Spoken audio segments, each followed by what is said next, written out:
Hello Steam colleagues, in this tutorial video we'll review how to use the stock journal section of the stock and purchase module of the WAYL system. First of all, you will need to access stock journal section. It can be accessed either from the main page or from the left side menu. This section shows you all actions made in stock, for example, item consumption, ordering, or price change.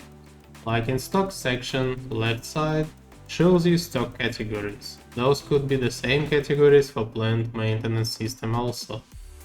Above the categories, you can find search bar, which allows you to search for specific items. Additionally, you can select start and finish dates, filtering changes by time period.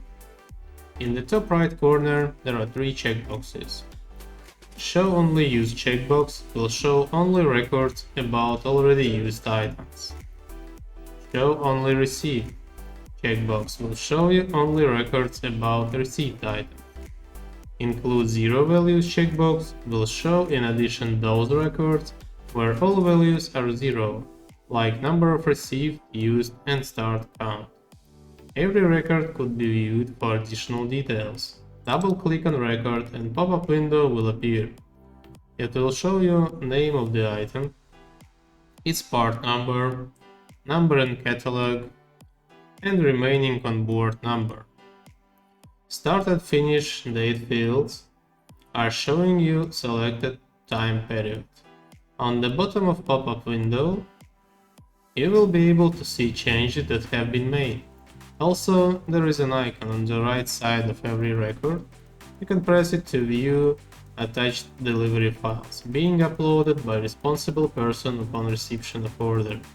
Finally, you can print a report by pressing print button. Above the checkboxes, there are two buttons. Export to Excel allows you to export list of records as an Excel sheet, and print button allows to save them as a PDF file.